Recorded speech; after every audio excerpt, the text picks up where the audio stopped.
Title: I got lost on my motorcycle trip. She stopped to give me directions and never left my side. She pulled up beside my stalled bike, helmet still on, and said nothing. You look lost, she said. I was. In more ways than one. I asked for directions. She asked for my name instead. 3 days later. I still hadn't left her side. Then her phone rang. A man's voice. Don't forget the wedding fitting. Reese. Wedding. My stomach dropped through the pavement. She looked at me like she owed me an explanation she wasn't ready to give. What happened next changed both our lives forever. My name is Jordan Hale, 28 years old, and that summer I was running from my own life. 3 months earlier, my fiancé left me for a man she'd been seeing behind my back for a year. Quit my job, sold half my furniture, and bought a used Kawasaki with money I couldn't spare. I told my mother I needed air. What I really needed was to disappear for a while. The plan was simple. Ride from Chicago to the Pacific Coast. No map. No schedule. No explanations. By the time I hit rural Wyoming, my phone had no signal and my confidence had run out with it. I took a turn I shouldn't have. And within an hour the gravel road swallowed every landmark I knew. The sun was dropping fast when a black motorcycle appeared behind me. Engine growling low and steady. The rider pulled alongside, lifted her visor, and studied me like I was a puzzle she enjoyed solving. You're about 40 miles off any road worth being on, she said. Where are you actually trying to get? I told her I didn't fully know anymore. And she laughed like that was the most honest thing she'd heard all week. Her name was Reese Calloway. She said it the way people say things they've said 1,000 times. Tired but proud. She offered to lead me back to the highway, then changed her mind halfway there and asked if I wanted dinner instead. We ate at a diner with cracked vinyl booths, and she ordered for both of us without asking, and got it right. She had calloused hands, a rancher's tan, and eyes that seemed to be measuring distances I couldn't see. I asked what she did out here. She said she was in charge of things nobody wants to be in charge of. I didn't push. She didn't offer more. Felt oddly like the first honest silence I'd had in months. Before we parted, she wrote an address on a napkin. If you're not in a hurry, my family has a guest cabin. I told myself I was only staying because I was tired of my own thoughts. That wasn't the whole truth. The Calloway Ranch spread out over land so wide it made my chest ache with a feeling I couldn't name. Reese's father, a broad, quiet man named Walt, shook my hand like he was deciding something about me on the spot. That night, Reese showed me the barn loft where she used to sleep as a kid to escape her family's noise. She talked about her mother, gone 6 years now, and how the ranch had gotten louder and lonelier since. I told her about my ex, the wedding that never happened, the friends who'd sided with the woman who left me. She listened without flinching, which surprised me, because most people flinch when a woman tells them she loved a woman. I don't flinch at truth, she said. I flinch at people pretending they don't have any. I stayed one more night, then another. The cabin became less of a stop and more of a reason. We rode together at dawn, cutting across pastures no map would show. Her laugh carried back to me on the wind. She taught me to read the land, where the cattle would drift, where the storms would break first. I taught her nothing practical, only how to sit still long enough to notice her own tiredness. One evening she caught my hand steadying a fence post and didn't let go right away. Neither of us mentioned it, but something in the air between us had already shifted. I found reasons to stay a week that stretched into 2. Telling my mother it was still just the trip. Reese started saving me a seat at breakfast without asking if I'd be there. I noticed the way conversations stopped when I walked into town with her. The way people's eyes lingered too long. Small towns remember everything, she said quietly. Especially the things you never actually did wrong. I asked if that bothered her. She said, it used to. Now I mostly just get tired. One night, fixing a water pump under the stars, Our shoulders touched and neither of us moved away. "You're not just passing through anymore, are you?" she said. It wasn't really a question. I said I didn't know what I was doing here. Only that I didn't want to leave yet. She smiled, the kind of smile people give when they've decided to let themselves hope a little. For the first time since the wedding that never was, I felt something other than grief settle into my chest. We started finding excuses, a fence to check, a delivery to make, just to ride out together. She showed me the creek where she used to hide from her father's temper as a teenager. I told her about the years I spent hiding who I was from my own family, in a different kind of silence. "We're not so different," she said. "Just hiding on opposite sides of the same fence." One afternoon, caught in a sudden downpour, we sheltered under a grain silo, laughing until we couldn't breathe. She wiped rain from my face, her hand lingering on my jaw, a second longer than the moment required. "Jordan," she said, like she was testing whether my name still felt like a stranger's. I told her it didn't. Not anymore. And something behind her eyes cracked open just slightly. We didn't kiss that day, but we both understood we were standing at the edge of something neither could unsee. That night I lay awake in the guest cabin, replaying the sound of my own name in her mouth. The next morning, Walt asked me to help mend fences alone with Reese, watching us with an expression I couldn't read. "My daughter hasn't smiled like that since her mother passed," he said to me. Low, almost like a warning. I didn't know if it was a blessing or a threat, and I wasn't brave enough yet to ask. That evening, riding back at dusk, Reese finally reached over and laced her fingers through mine on the handlebar. Neither of us said anything. We didn't need to. The silence between us had become its own language. I told myself I could stay one more week, then one more after that. The trip had quietly ended. 2 weeks became a month, and my old life in Chicago felt like something that had happened to someone else. Reese started teaching me the ranch's rhythms, feeding times, storm signs, the names of every horse by heart. I started imagining a version of my future that included dirt roads and her laugh at sunrise. Then one night, under the porch light, she finally kissed me, soft and certain, like she'd rehearsed it in her mind for weeks. "I've wanted to do that since the day you got lost," she admitted, forehead pressed to mine. I told her I'd never been so glad to be bad at reading a map. For a few days, we existed in a bubble, stolen glances at dinner, hands brushing over chores, secret smiles. Then Walt started asking pointed questions about how long the girl from Chicago planned on staying. Reese brushed it off, but I noticed her shoulders tighten every time her father mentioned my name. One evening she pulled me aside behind the barn, voice low and urgent. "There's something you need to know." My chest tightened, bracing for the kind of confession that usually ends good things. "There's a man named Daniel," she said. "Our families have talked about us marrying since we were teenagers." The floor seemed to tilt beneath me.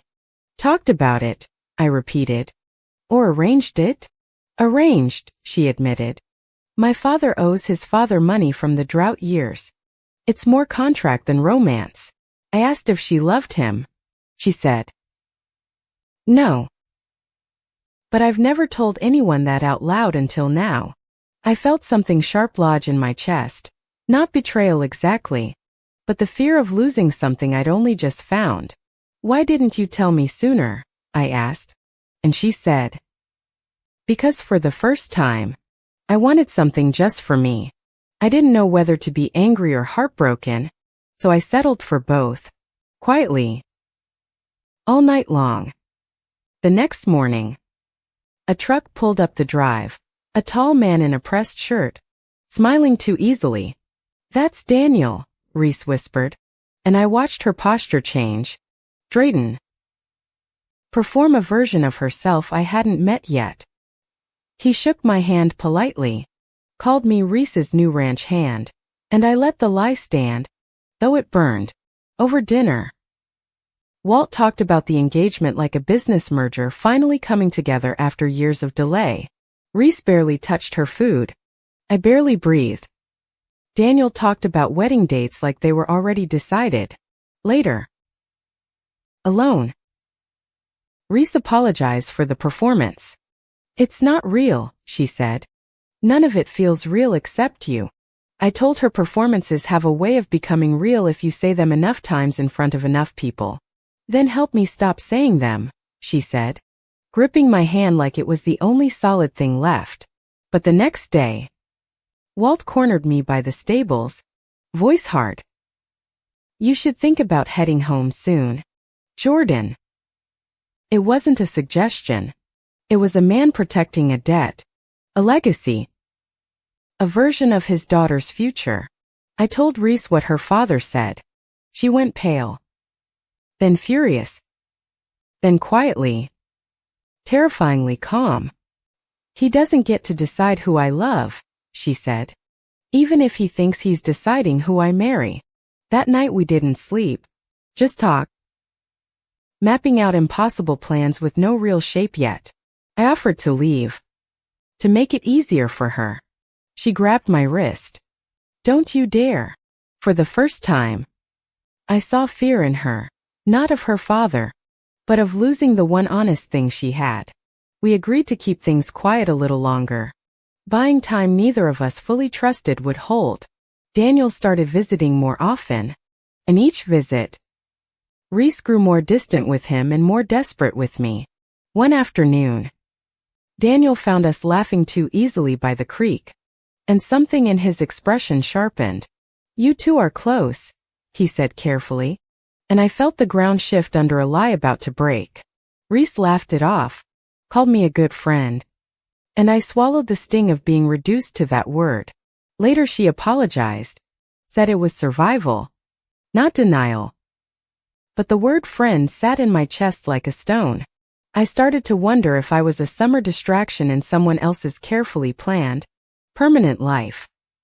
That fear grew teeth the night my ex-fiancé, Hizzy, texted out of nowhere. I made a mistake. Can we talk? I stared at the message for a long time. Old wounds and new fears tangling together painfully. Reese saw my face and asked what was wrong. I showed her the text before I could decide not to. Are you going to answer her? Reese asked. Voice tight. Guarded in a way I hadn't seen before.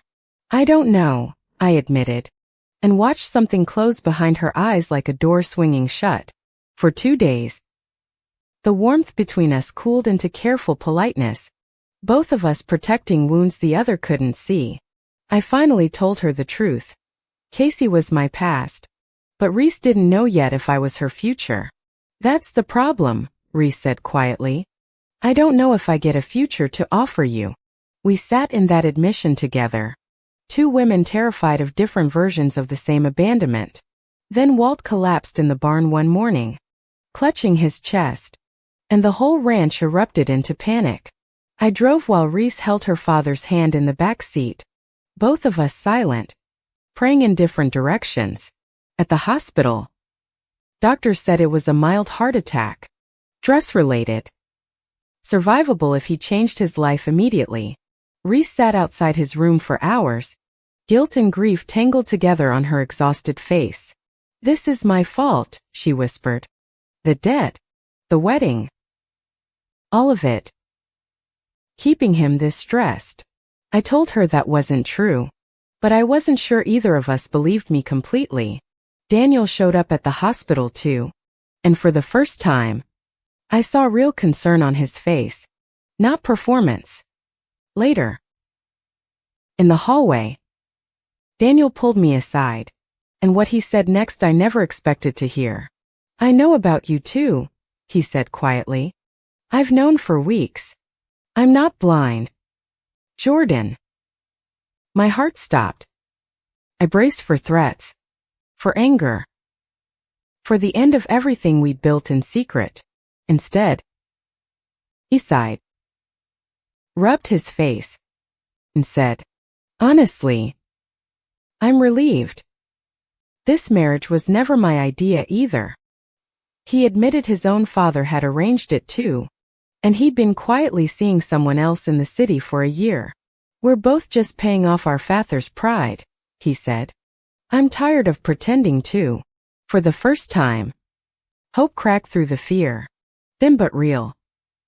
Like light under a locked door. Then help me tell him, Reese said when I brought her the news. Help me stop living someone else's plan. 131. Daniel agreed. On one condition, that they tell both fathers together. Honestly. Before the truth leaked out sideways. That night, Walt, weak but stable, asked to see his daughter alone, and I waited outside, heart pounding.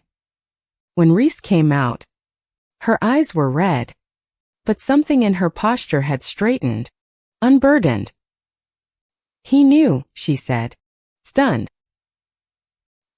He said he'd suspected for years. He just didn't know how to ask. Walt admitted the debt was real, but the wedding had always been his fear talking, not his daughter's happiness. I didn't want to lose the ranch, he said. I didn't realize I might lose you instead. Daniel's father took the news harder, furious about the broken arrangement, threatening to call in the debt immediately. For a few days, it looked like honesty had cost the Callaways everything they'd been protecting. Reese barely slept, running numbers, calling banks, trying to find a way to save land that had been in her family for generations. I offered what savings I had left from selling my old apartment, small but sincere. And she cried harder at that than at anything else. You'd really do that, she asked. For a ranch you've known for 2 months? I'd do it for you, I said. The ranch just happens to come with the view. Word got around town fast, the way it always does. Some neighbors cold, others surprisingly kind. An old family friend, Miss Odell, showed up with an envelope, a letter from Reese's late mother, sealed years ago. She asked me to give this to Reese, Odell said, if she ever fell in love the way her mother once did. Reese opened it with trembling hands, and what the letter revealed changed everything I thought I understood. Her mother had once loved a woman too, decades earlier. Before choosing safety, choosing Walt, choosing silence. I don't regret my life, the letter said, but I regret the years I spent afraid of my own heart. Don't inherit my fear. Sweetheart, it ended. Inherit my courage instead. Whatever shape love takes for you. Reese wept in a way I hadn't seen before. Grief and relief tangled into something almost like peace. Walt, hearing the letter read aloud, finally understood the wife he thought he'd fully known. She never told me, he said quietly. Maybe I never made it safe enough for her to. That night, something between Walt and Reese healed in a way words alone couldn't have managed. But the debt problem remained, sharp and unromantic, threatening the land no letter could save. Daniel, guilt-ridden and determined, proposed a different deal. He'd cover the debt himself, no marriage required. As a friend, his father balked. But Daniel, for the first time, stood his ground against a lifetime of obedience. I'm done marrying my way out of disappointing him, Daniel said. Let this be the last transaction. Slowly, painfully, the arrangement dissolved, replaced by an uneasy but real peace between both families. With the immediate crisis settled, Reese and I finally had space to breathe, to imagine an actual future. But my old life hadn't disappeared. Casey texted again, more insistent, saying she wanted to fly out and see me. I told Reese immediately this time. No hiding. No hesitation. Learning fast from the mistakes that almost broke us. Do you want to see her? Reese asked. Steadier now. More secure in what we'd survived together. No, I said honestly. I already know what I want. I've known since a dirt road in Wyoming. Till Casey showed up unannounced at the ranch a week later, determined to say her piece in person.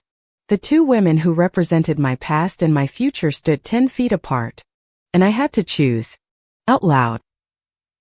Immediately. I loved you, I told Casey, but I'm not the same woman you left. I don't want to go back. Casey left quietly. No scene. Just quiet acceptance that some doors close for good reasons. Reese exhaled like she'd been holding her breath since Casey's truck first appeared in the driveway. I wasn't sure you'd choose this, she admitted. A ranch. A small town. All my family's mess. I didn't come here for a ranch, I said. I came here lost. And you gave me a reason to stop running. That night, under the same stars from our first ride together, she asked me to stay for good. Not just the summer. I said yes before she even finished the sentence. Certainty settling into me like something I'd been missing for years. Walt, recovering and humbled, offered me actual work on the ranch. Not charity, but a real place to belong. Slowly, the town's whispers softened into something closer to curiosity. Then, eventually, quiet acceptance. Miss Odell became an unlikely ally, telling anyone who gossiped that love built this town before judgment ever did. Daniel, freed from his own arranged fate, eventually introduced his boyfriend to both families at a quiet dinner. 2 men. 2 women.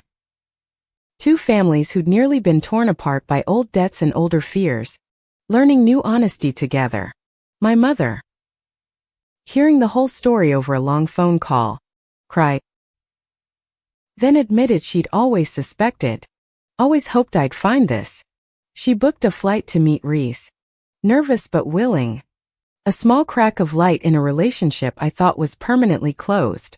Slowly, painfully, both our families started rebuilding what fear had nearly cost all of us.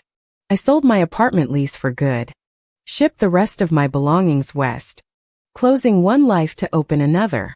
Reese and I repainted the old guest cabin together, turning it from a temporary stop into an actual home. We hung the mother's letter framed on the wall, a reminder of the courage that had rescued both of us. On quiet mornings, we still rode out together, no longer running from anything, just choosing the same direction. 1 year later, almost to the day, I got lost on purpose, taking the same wrong turn again. Reese found me there, laughing, engine idling, exactly where we'd first met on that gravel road.